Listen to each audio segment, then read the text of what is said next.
My name is Gene Hsu. I'm a China business coach, trainer, and advisor, but more importantly, I'm an ABC. That's American-born Chinese. Fast forward to today, and China is challenging and probably soon to surpass the United States as far as superiority with not only technology, but also with space technology, with satellites, with space stations.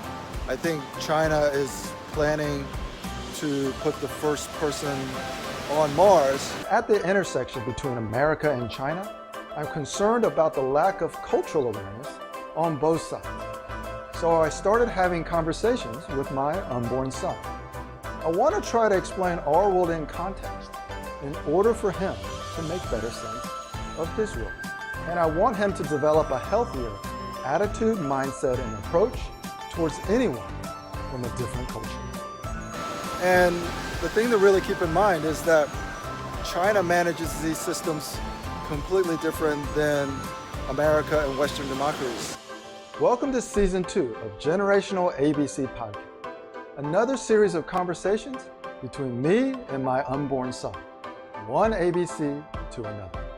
The question is, how do you regulate the dissemination of news and fake information and propaganda and things that incite violence or whatever?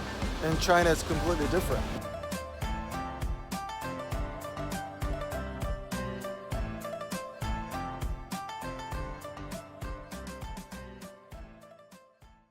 Good morning. Hey, little buddy. Your father again. Today, it's obvious your mother and I are at the beach. We're basically enjoying living in Southern California. I can't wait to take you here. I grew up in Atlanta, Georgia, so we didn't live close to a beach.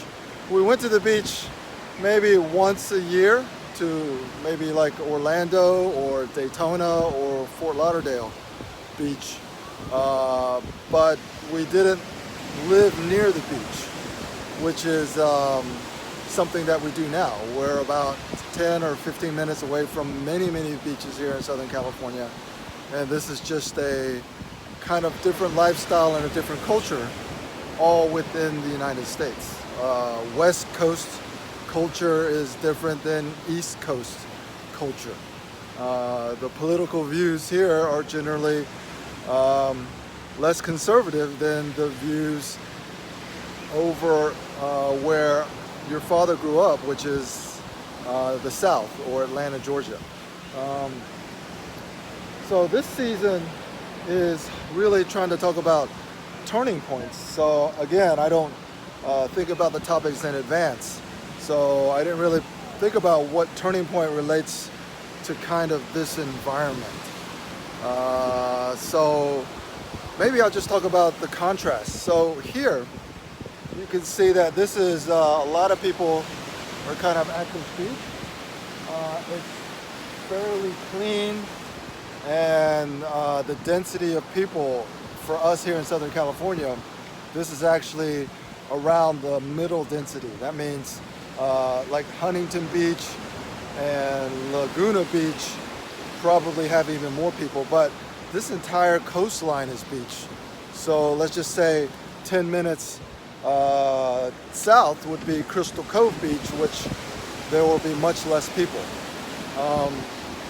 I guess when you go to China, because there's just so many people that are now mobile and free to travel, that anytime you get to a public beach, even though now you have to, I think certain beaches you now have to pay entry fees to get in, you have to show ID cards, a lot of things to try to manage the population, but it's still a completely different experience than you have here in Southern California. My first time that I can remember going to the beach was probably, when the first time I visited Disney.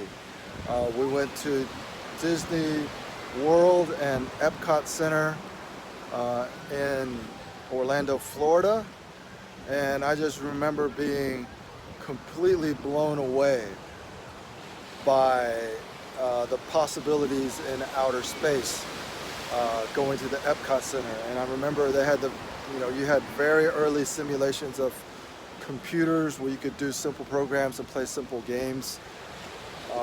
Fast forward to today, and China is challenging and probably soon to surpass the United States as far as superiority with not only technology but also with space technology, with satellites, with space stations.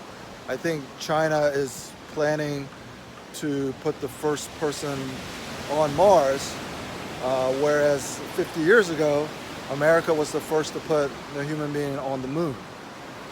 So it's just a continual kind of geopolitical race for superiority in all aspects of technology that are going to dominate the next century.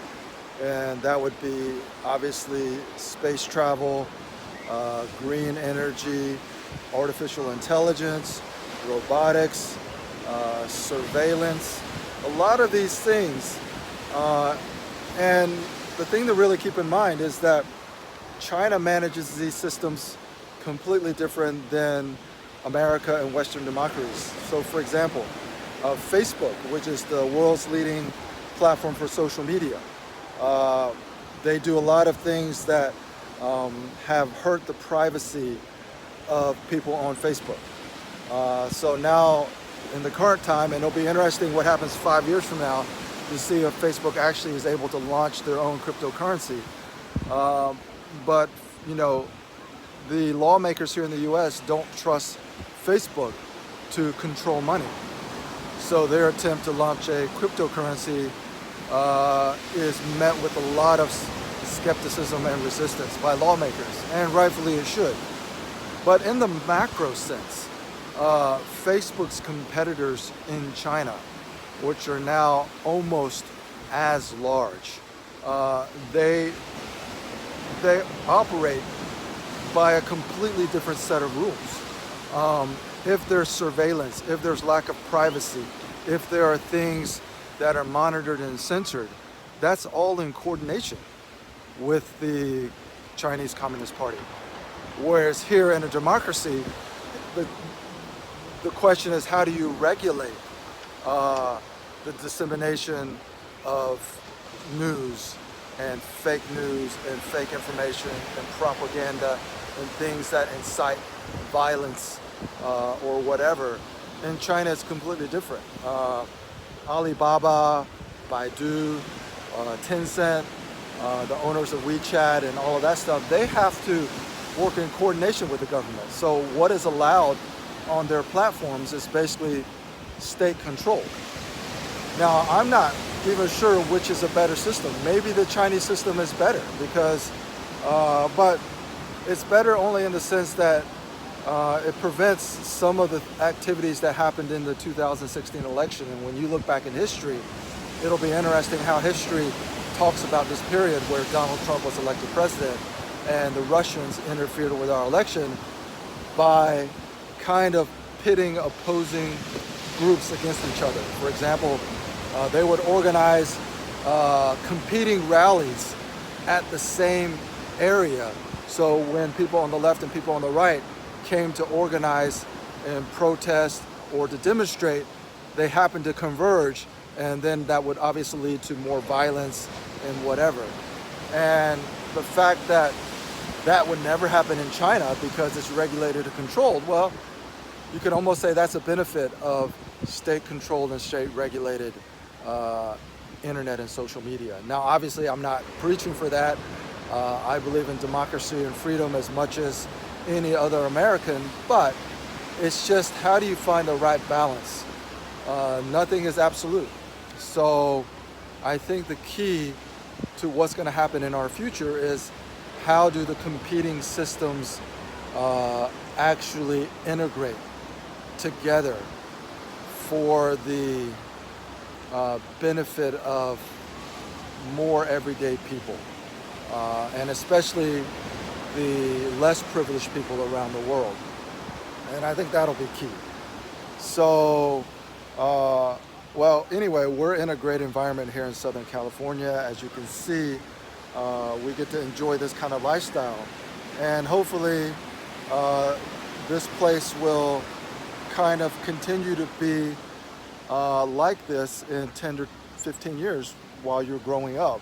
There's actually no guarantee what's going to happen, but we're always hopeful and optimistic.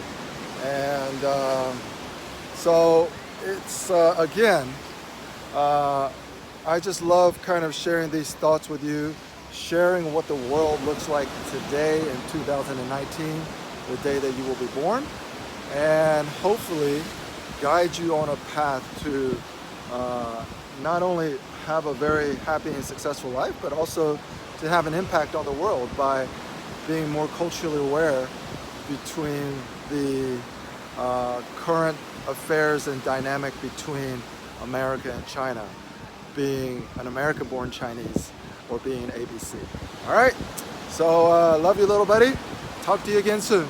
Listen and subscribe on Apple Podcasts,